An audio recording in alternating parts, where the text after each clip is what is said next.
అక్టోబర్లో అని చెప్పండి. అక్టోబర్లో అని చెప్పండి.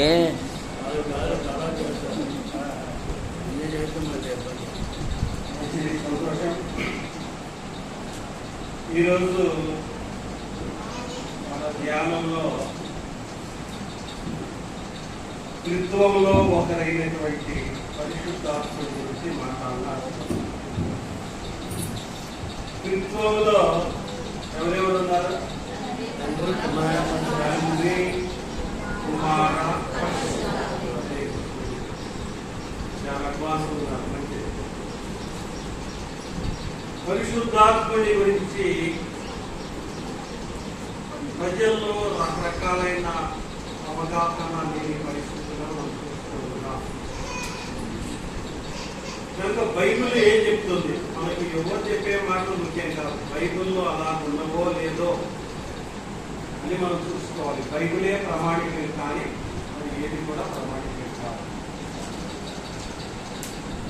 దేవుడు వరాలు ఇచ్చాడు. ఏం వరాలు ఇచ్చాడు?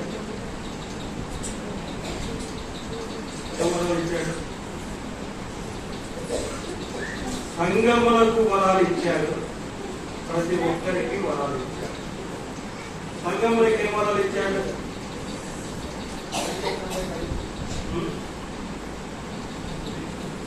సంఘానికి ఒకరికి పాడే శక్తి, ఒకరికి బోధించే శక్తి, ఉపదేశించే శక్తి, కొందరికి సువార్థికులుగాను ఉపదేశ రకరకాలైన వరాలు ఇచ్చాడు.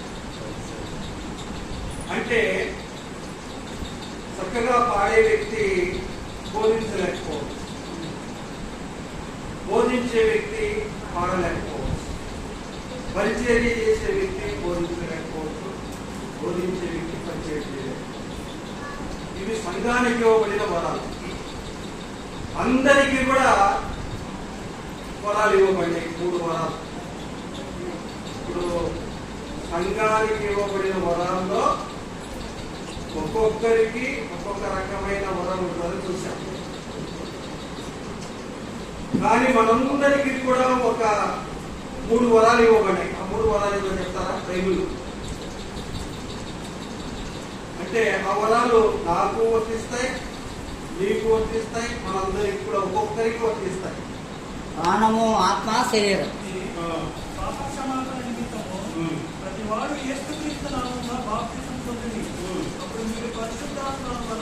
పరిశుద్ధాత్మ అను వరము. పరిశుద్ధాత్ముడు ఎవరు? దేవుడు మనకిచ్చిన వరం. 3 వరాలు ఉన్నాయని చెప్పాను. ఈ 3 వరాల్లో పరిశుద్ధాత్ముడు ఒక వరం. ఇంకా 2 వరాలు ఏంటి? వెనక్కి తీసుకో.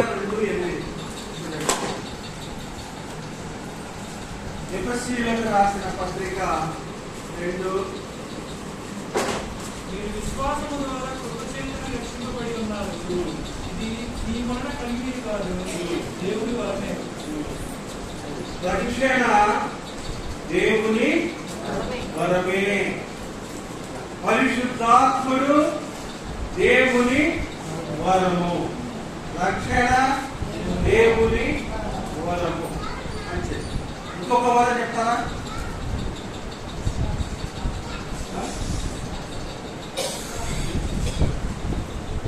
ఇంకొక వరం చెప్పాను. చూడండి, 2వ కొరింథీ పత్రిక 9వ అధ్యాయం 15వ వచనం.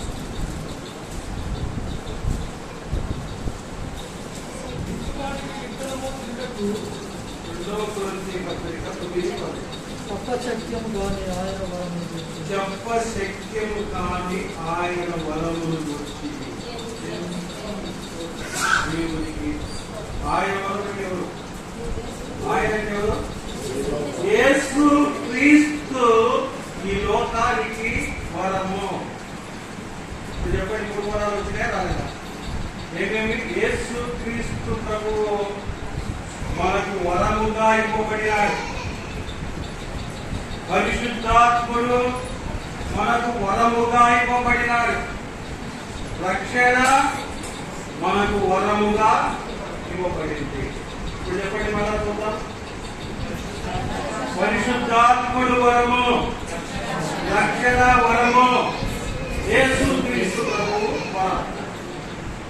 వరము అంటే మనం ఏమనుకుంటామంటే బాగా ఒక మంచి ఒక ₹1,00,000 జీతం వచ్చే ఉద్యోగం ఉందనుకోండి, మనం ఏమనుకుంటామంటే దేవుడు వరం ఇచ్చినాడు అనుకుంటాం. మంచి 100 ఎకరాల పంట పట్టే పొలం వచ్చే దేవుడు వరం రానుకుంటాం. ఇలా ఉన్న రకరకాల మనకు సంతోషం కలిగజేసే విషయాలకి దేవుడు వరం అనుకుంటాం. వరం అంటే దాని లక్షణాలు ఎలా ఉండాలి తెలుసా? మీకేమన్నా చెప్తారా? వరం యొక్క లక్షణాలు ఎలా ఉండాలంటే చూడండి, యాకోబు పత్రిక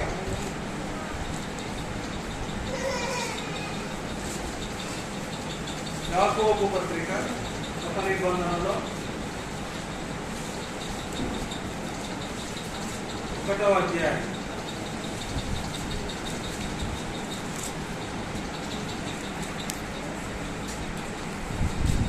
యాకోబు 1:17 వచనం. శ్రేష్టమైన ప్రతి ఈవియు సంపూర్ణమైన ప్రతి వరమును పరసంబంధమైనది. వరము అంటే భూలోక సంబంధమైనది కాదు. వరం అనేది భూలోకం సంబంధమైన, భూలోకానికి చెందినది కాదు. అంటే ధనము, వెండి, బంగారు, ఉద్యోగము, ఆస్తి, ప్రమోషను, చదువు ఇది కాదు. అది పర సంబంధమైనది, అంటే పరలోక సంబంధమైనది వరము. తర్వాత ప్రతి వరము పరస జ్యోతిర్మయుడకు తండ్రి వద్ద నుండి ఎక్కడి నుంచి వచ్చును? వినడానికి లోకానికి బాగుంటాయి, కానీ నిజమైన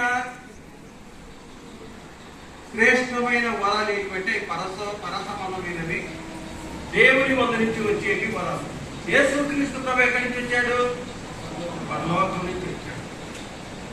పరిశుద్ధాత్ముడు ఎక్కడి నుంచి వచ్చాడు? పరలోకం నుంచి వచ్చాడు. పరసంబంధం.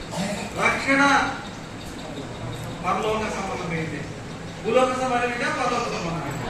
పరలోక సంబంధం. కాబట్టి శ్రేష్టమైన ప్రతి ఈవియు ప్రతి వరమును పరలోక సంబంధమైంది, దేవుడి వద్ద నుంచి దిగి వస్తును అనే మాట మనం చూస్తున్నాం. అంతేకాదు, వరం యొక్క లక్ష్యం ఏంటంటే అది క్రియల వలన కలిగినది కాదు. మనకు వరం కావాలంటే మనం ఏం చేయాలి? ఏమైనా మంచి పనులు చేయాలా? 3 వరాల గురించి చెప్తున్నాం. ఈ 3 వరాలు మనకు కావాలంటే మనం ఏం చేయాలి? మనం నీతి కార్యాలు చేయాలా? ధర్మ కార్యాలు చేయాలా? లేదంటే ఇంకేదైనా వ్రతము పూనాలా? ఉపవాసం చేయాలా? ఏం చేస్తే ఈ వరాలు వస్తాయి? ఏం చేస్తే వస్తాయి అనేది తర్వాత చెప్తా. కానీ ఇది క్రియల వలన కలిగినది కాదు. రక్షణ దేవుని వరమే, క్రియ వలన కలిగినది కాదు. అంతేకాదు, చెప్పశక్యము కానిది వరం అంటే. కాబట్టి పరిశుద్ధాత్మల గురించి వాస్తవంగా చెప్పాలంటే యేసు ప్రభువు గురించి, పరిశుద్ధాత్మల గురించి చెప్పశక్యం కాదు. కాబట్టి మనకు దేవుని ఇచ్చిన జ్ఞానం పేరుతో మాట్లాడుకోవడానికి కనుక వరము అంటే ఇలా కూడా ఉంటుంది. సరే, మరి ఈ వరాన్ని మనం ఎలా పొందుతాం? ఇప్పుడు పరిశుద్ధాత్మ గురించి మనం మాట్లాడుకుంటున్నాం కనుక పరిశుద్ధాత్మ గురించి మాట్లాడుకుందాం. పరిశుద్ధాత్ముడు అనే వరం మనకి ఎలాగా దొరుకుతాడు, ఎలాగో వస్తాడు, ఎలాగో పొందుతాం?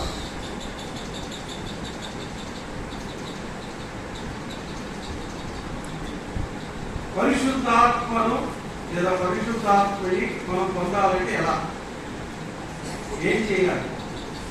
ఇంతవరకే చెప్పుకున్నాం. ఇది క్రియ వలన కలిగినది కాదు,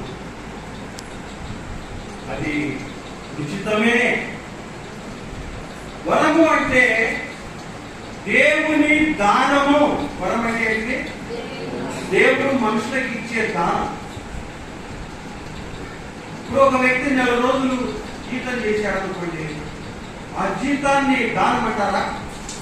ఏమంటారు?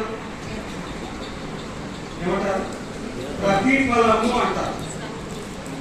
ప్రతిఫలము అంటారు. దానము అంటే ఏ ప్రతిఫలం కోరుకోకుండా ఏమీ ఆశించకుండా ఇచ్చేది దానం. అంతేనా? దానం అంటే తిరిగి ఇస్తారా ఎవరన్నా? వడ్డీకి ఇచ్చేది దానమా? దానం కాదు. యేసు ప్రభు మనకి ఇవ్వబడినాడు. ఏమైనా ప్రతిఫలం కోరినాడా? పరిశుద్ధాత్మను మనకి ఇవ్వబడినాడు. ఎవరు ప్రతిఫలం ఇచ్చినామా? రక్షణ కొరకు కూడా ఏమి ఉచితమే రక్షణ. కాబట్టి మనం గమనించేది గలతీ పత్రిక 3:14 చదవండి చేసి మనం పరిశుద్ధాత్ముడు అనే పదాన్ని ఎలా పొందగలుగుతాము అనే మాటకి గలతీలకు రాసిన పత్రిక 3:19 ఆత్మను కూర్చిన వాగ్దానము విశ్వాసము వల్ల నాకు లభించినట్టు. ఆత్మను గురించిన వాగ్దానము విశ్వాసము వలన వరాలు ఎన్నొస్తాయి? వరము మనం పొందాలి అంటే యేసు ప్రభువునందు విశ్వాసం ఉంచాలి. యేసు ప్రభువునందు విశ్వాసం ఉంచితే ఈ 3 వరాలు వచ్చేస్తాయి. దేవుడు, రక్షణ, పరిశుద్ధాత్ముడు, యేసు. ఈ 3 వరాలు పొందాలంటే ఒక్క పని చేయాల్సి విశ్వాసము. ఏం చేయాలా? ఏమిటి విశ్వాసం ఉంచాలి? యేసు ప్రభువునందు. దేవుడు దేవుడు దేవుడు అని మనం అనకూడదు. యేసు ప్రభువు పేరు లేకుండా దేవుడి వద్దకు మనం చేయాలి. దేవుడు అంటే జనరల్ సర్వసాధారణమైన భాగంగా మారిపోతుంది. కాబట్టి యేసు ప్రభువు నామమునే మనం ఏదైనా ఉపయోగించాలి. దేవుడిని స్తుతించినా, ప్రార్థించినా, గణపతిన ఏ చేసినా యేసు ప్రభువు పేరు లేకుండా మనం దేవుడిని ఉచ్చరించకూడదు, ఏది చేయకూడదు. సరే, ఇప్పుడు మనకేం తెలిసిందంటే కేవలం యేసు ప్రభువునందు విశ్వాసం ఉంచితే, మరి విశ్వాసం ఉంచినారా?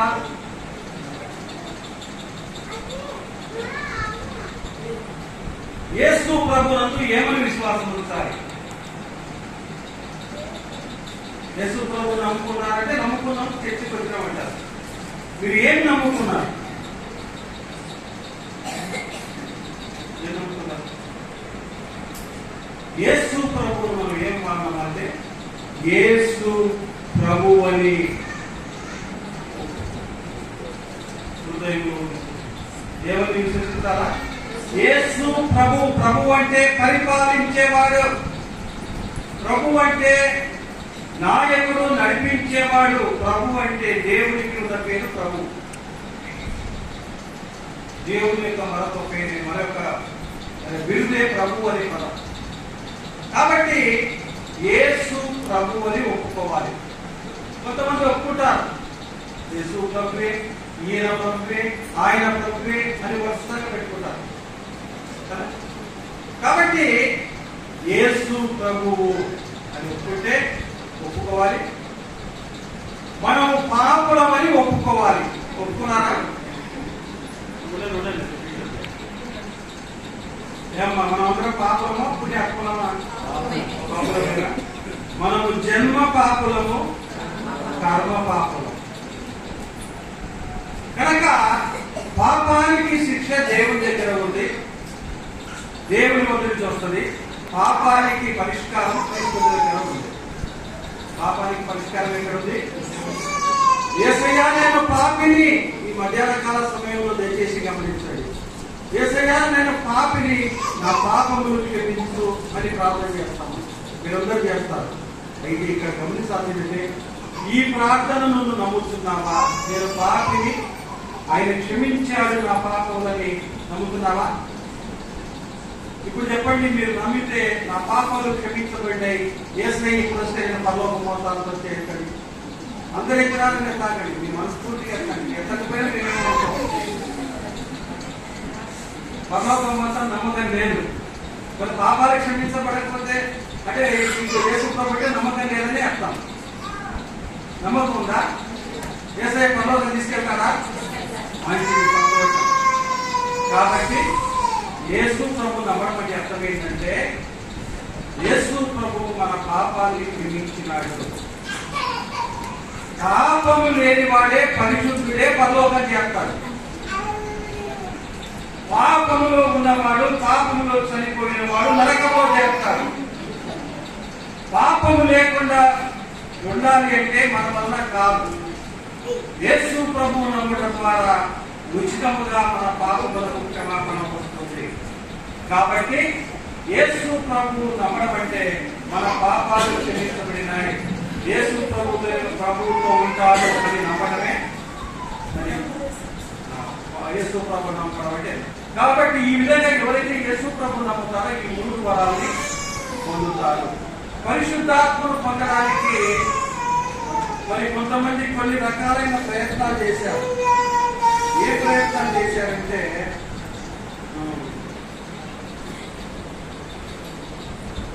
పరిశుద్ధాత్మను ఎవరు పొందుతారంటే విశ్వాసులు పొందుతారు, యేసు ప్రభు నమ్మని పొందుతారు. యేసు ప్రభు నమ్మని వాడు పరిశుద్ధాత్మను పొందుతారా?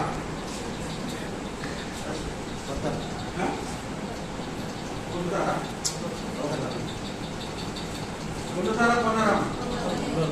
ఏమైనా వాక్యం ఉందా? వాక్యం చూపిస్తారా? పొందరని కొందరు మీరు చెప్పే అవసరం కరెక్టే, కానీ మీకు ఒక వాక్య భాగాన్ని చూపిస్తారు కొందరు అనే కానీ. చూడండి ఏంటంటే మరి యోహాను సువార్త 14వ అధ్యాయం 17వ వచనం. యోహాను సువార్త 14వ అధ్యాయం 17వ వచనం.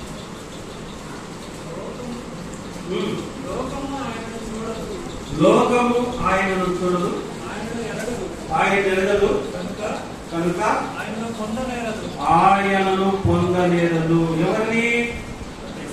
పరిశుద్ధాత్ముని పొందనేరదు. ఎవరు పొందలేరు? లోకము. లోకం అంటే ఎవరు? దేవుని ఎరగని ప్రజలు. దేవుని ఎరగని ప్రజలు దేవుని ఆత్మను పొందలేరు. దేవుని ఆత్మకు చాలా పేర్లు ఉన్నాయి.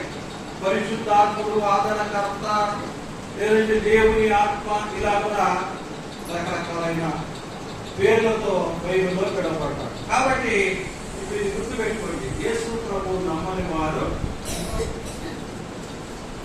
మరి వారు పరిశుద్ధాత్మను పొందలేరు. ఒక ఆయన డబ్బులతో పరిశుద్ధాత్మను కొనాలనుకున్నాడు. మీకు ఎవరి జ్ఞాపకం కూడా ఆయన పేరు తెలుసా? ఏం చేయాలనుకున్నాడు? నేను ఎవరి తలపై చేతులు పెడితే వాళ్ళు పరిశుద్ధాత్మలో ఉన్నారు. ఎంత డబ్బులు కావాలో చెప్పు. ఎవరిని అడిగినారు? వాళ్ళు ఏమన్నారు? నీ వెండి అంటే దీని అర్థం ఏంటంటే డబ్బుతో కానీ భూలోకములో ఉండే దేనితో కూడా పరిశుద్ధాత్మను పొందలేదు. క్రియలే కాదు, మనం చెప్పుకున్నాం, చెప్ప నశక్యమైనది ఈ వరం అనేటువంటి ఎటువంటివి, దాని విలువను చెప్పడానికి వీలు కాదు. కాబట్టి ఇప్పుడు పరిశుద్ధాత్ముడు దేవుని వరము చదువుతున్నాం మనం. ఈ దేవుని వరం అనేది దేవుని వద్ద నుంచి వస్తుంది. అది పరలోకానికి సంబంధించింది. అది క్రియ వల్ల కలిగినది కాదు, కేవలం విశ్వాసం ఉంచడం ద్వారా వస్తుంది. ధనము ద్వారా కానీ పేర ద్వారా కానీ వరాన్ని మనం పొందలేము అని తెలుసుకున్నాం. అంతేనా? పరిశుద్ధాత్ముడు తెలుసుకున్నాం. పరిశుద్ధాత్ముడు గురించి ఇంకో రెండో భాగం ఏంటంటే పరిశుద్ధాత్ముడు గురించిన వాగ్దానం. చూడండి, ఎఫెసీ పత్రిక 1:19 చూడండి. మనం చదువుకున్నాం ఎఫెసీ పత్రిక 3:19 పరిశుద్ధాత్ముడు గురించిన వాగ్దానము అని. పరిశుద్ధాత్ముడు గురించిన వాగ్దానం. వాగ్దానం అంటే ఏంటి? మనోళ్ళు మేనిఫెస్టో పెట్టారు, ఎలక్షన్ ముందు వాగ్దానం చేసినారు. మాట ఏమని వాగ్దానం చేసినారు? 3 సిలిండర్లు ఉచితము, పెన్షన్ 4,000, ఇట్లాగా అనేక రకాలైన వాగ్దానాలు చేశారు ఎలక్షన్ ముందు. దేవుడు పరిశుద్ధాత్మ దేవుడిని వాగ్దానం చేశాడు. ఎప్పుడు చేశాడు? ఇర్మియా గ్రంథం చూడండి దయచేసి. ఇర్మియా గ్రంథము 39వ అధ్యాయం 29వ వచనం చదవండి. అంటే పాత నిబంధన కాలంలో ఇర్మియా ప్రవక్త ద్వారా ఈ వాగ్దానం జరిగింది. చూడండి ఇర్మియా గ్రంథము 39:29.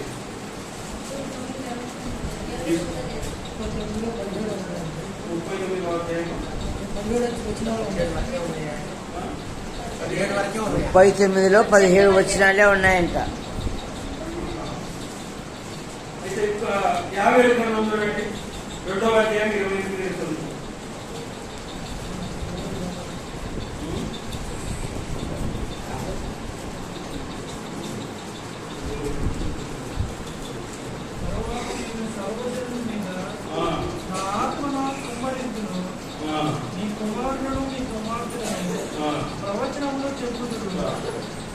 సర్వ జనుల మీద నా ఆత్మను కుమ్మరించును. ఎవరు చెప్పినాడు?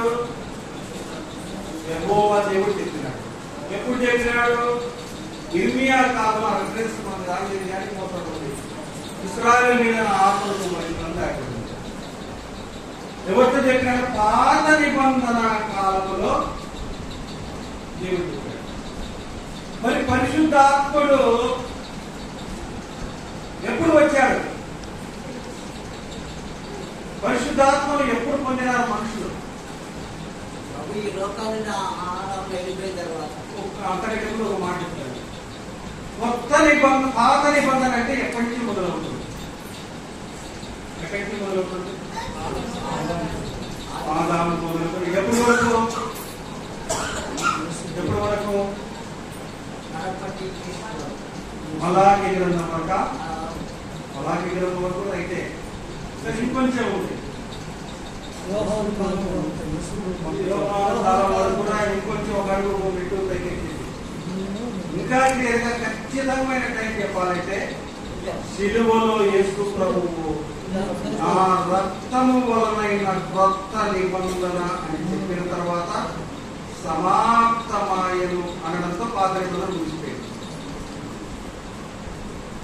ఒరిజినల్ టైం అది, కరెక్ట్ డేట్ టైమింగ్ అంటే అది. అప్పుడు కొత్త నిబంధన ప్రారంభం. ఆ రక్తము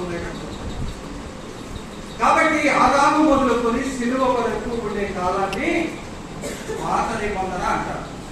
సిలువ మొదలుకొని ఇప్పటి వరకు జరుగుతున్న కాలాన్ని, యేసు ప్రభు వచ్చే వరకు జరిగే కాలాన్ని కొత్త నిబంధన అంటారు. అర్థమైందా?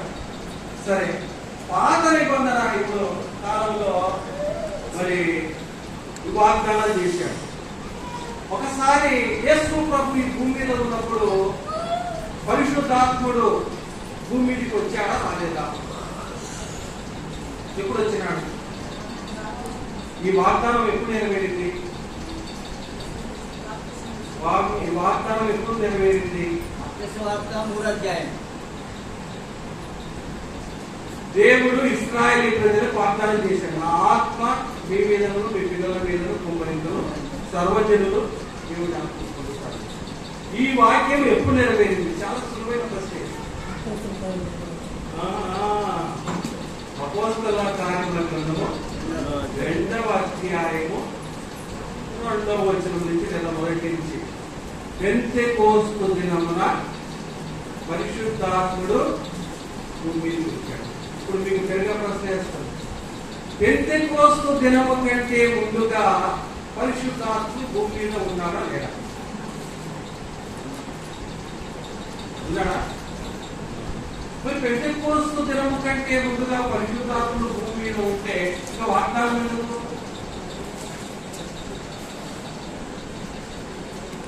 యేసు ప్రభు స్వయంగా ఏం చెప్పాడంటే, చూడండి 7వ అధ్యాయం 39 రమాసు వార్త చదవండి.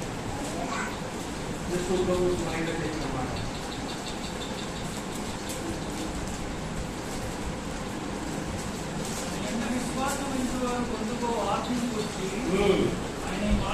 తన ఎందు విశ్వాసం ఉంచు వారు పొందబోవు ఆత్మను గురించి ఆయన కాదు చెప్పాడు. ఏమని చెప్పినాడు? యేసు ఇంకను మహిమపరచబడలేదు గనక ఆత్మ ఇంకను ఇంకను అనుగ్రహింపబడలేదు. ఎప్పటి వరకు? ఏ పరిశుద్ధాత్ముడు భూమి మీదకి రావాలి అంటే ఒక షరతు ఉంది. ఏమిటో షరతు? యేసు ప్రభువు మరణించి తిరిగి లేచి పునరుద్ధారణై దేవుని చేత మహిమ పరచబడిన తర్వాత పరిశుద్ధాత్ముడు భూమి మీదకి వస్తాడు. ఓకేనా? కాబట్టి పరిశుద్ధాత్ముడు యేసు ప్రభువు మరణించి తిరిగి లేచి పునరుద్ధరణ తర్వాత 50 రోజుల కాగా పెంటెకోస్తు దినాన ఈ భూమి మీదకి వచ్చాడు. అంతకంటే ముందు కాలంలో పరిశుద్ధాత్ముడు భూమి మీద ఉన్నాడా లేడా అని చెప్పాలి. మీరు చాలా సీరియస్ గా ఆలోచిస్తే బాగుంటుంది. ఎందుకంటే పరిశుద్ధాత్ముడు చాలా చాలా మరి అవగాహన లేని పరిస్థితులు. పాత నిబంధనలో పరిశుద్ధాత్ముడు ఉన్నాడా లేడా?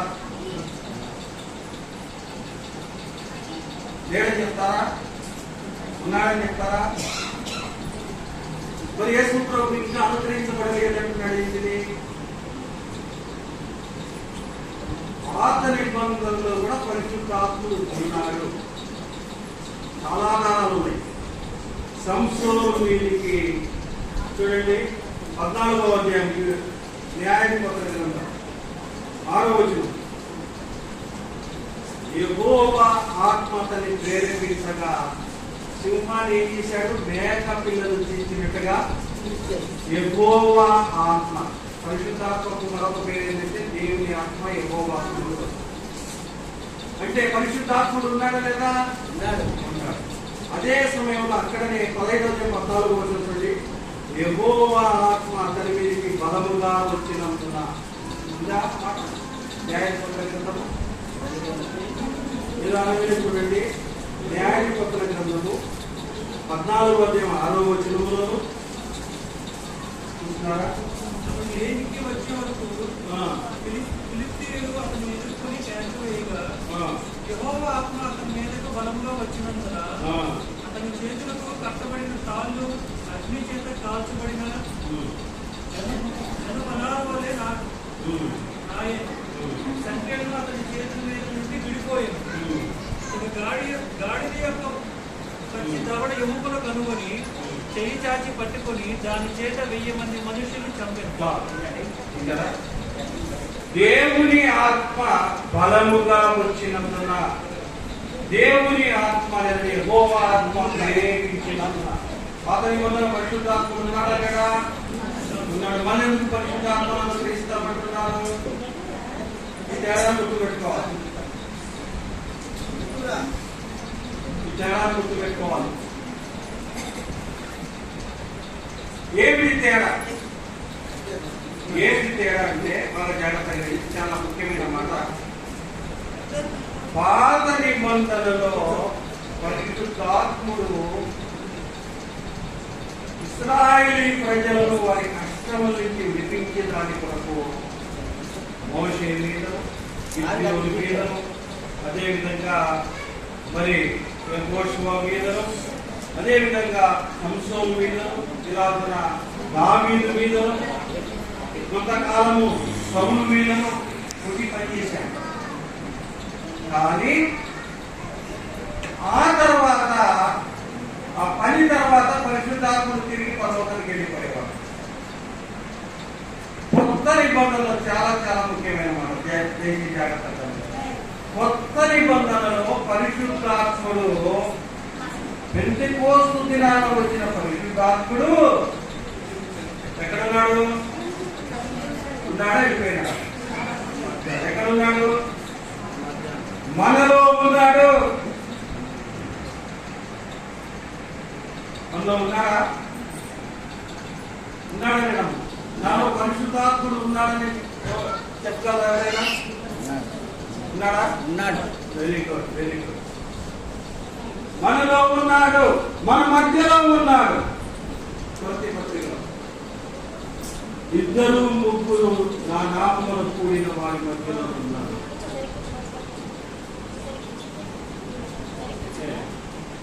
కాబట్టి పరిశుద్ధ పాత నిబంధనకు కొత్త నిబంధనకు తేడా ఏంటనే మాటలో నేను యోహాను సువార్తను చూపిస్తున్నాను.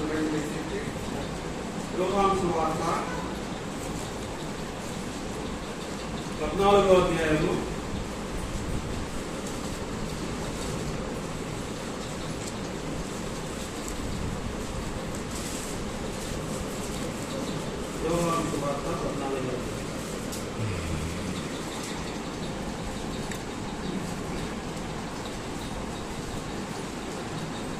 14:17 వచనం.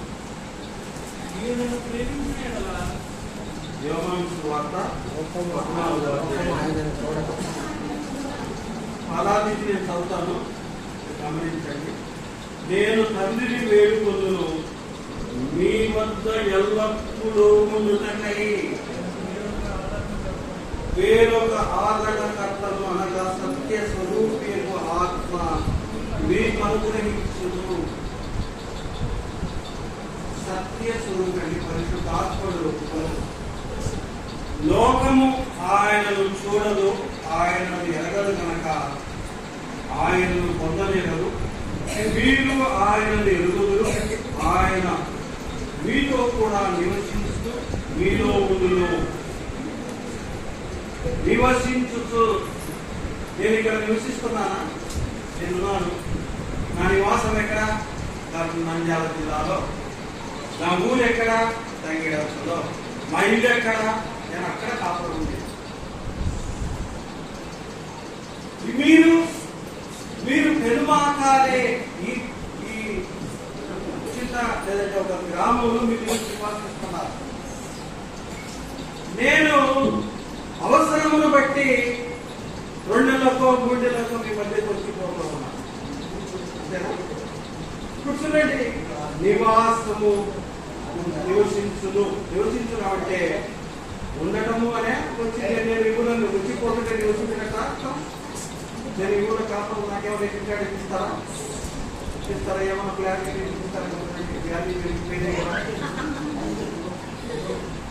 అంటే అర్థమేంటంటే కొత్త నిబంధనలో పరిశుద్ధాత్ముడు రావటము పోవటం అనేది జరగదు.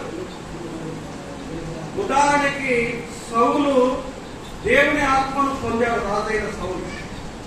కానీ ఏం జరిగింది? తర్వాత అతడు దేవుని ఆజ్ఞకు అనగా అమాలేకుల విషయంలో దేవుని ఆజ్ఞను పాటించడం వల్ల ఏమైపోయింది? తీసివేయబడింది. దావీదు వచ్చాడు. ఇది 16వ అధ్యాయంలో 16వ అధ్యాయంలో 13-14 వచనాలు చూసుకొని కావాలి. 16వ అధ్యాయం 13-14 వచనాలు. సరే, ఇప్పుడు మనకేమర్థం ఏంటంటే పరిశుద్ధాత్ముడు మన మీదికి ఒకసారి వచ్చిన తర్వాత ఆయన భూమి మీద ఇక్కడే ఉంటాడు. మనకు ఎంతకాలం ఉంటాడు? సౌలులాగా ఇచ్చి వెళ్ళిపోతాడా? సౌలు వెళ్ళిపోయినాడు. ఆయన కార్యాలు బాలే, మన కార్యాలు మంచివే. మన కార్యాలు మంచివే కాదు. చూడండి 4వ అధ్యాయం చూడండి. యూఎస్ఏ పత్రిక 4వ అధ్యాయం.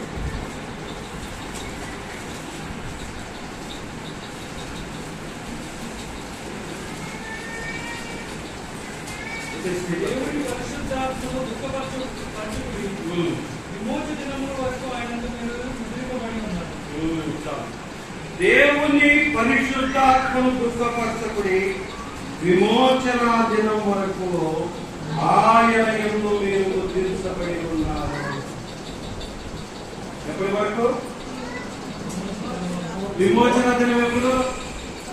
యేసు ప్రభువున రావాలా, మన ప్రాణమన్నా పోవాలి.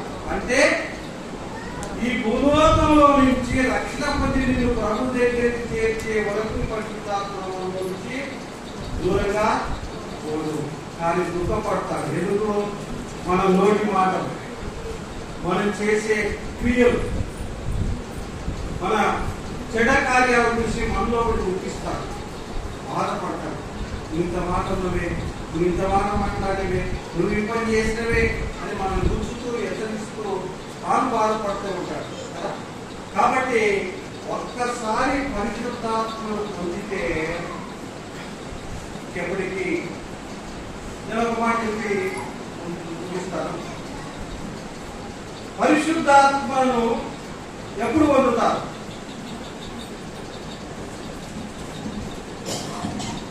ఒక వ్యక్తి పరిశుద్ధాత్మ ఎత్తుకుంటాడు.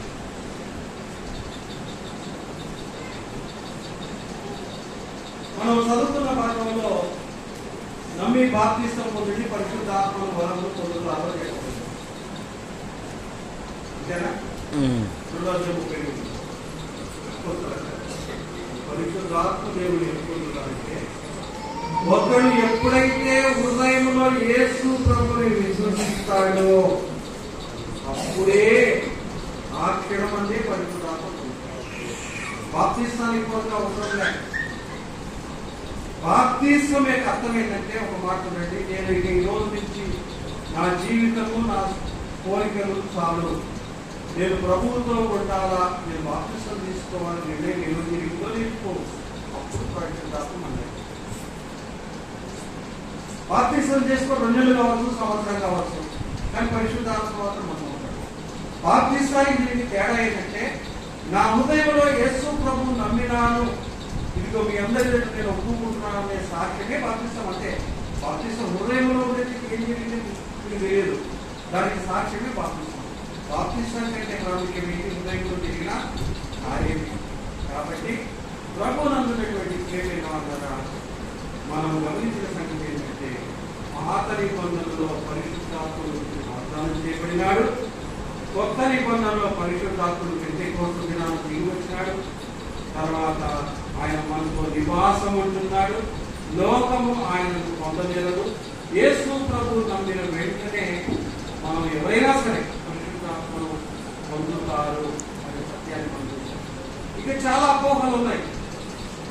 నింపుదల అంటే ఏంటి? నింపుదల చూసి రకరకాలుగా మనకు అపోహపడుతున్నారు. నింపుదల అంటే ఏంటో కల్పించుకోవాలి. ఇట్లా చాలా చాలా సంగతులు ఉన్నాయి. ప్రభు చిత్తమైతే మరోసారి మనం తెలుసుకుందాం. రేపు పగలు ఈ పరిశుద్ధాత్మల గురించి మరికొన్ని సంగతులు మనం తెలుసుకుందాం.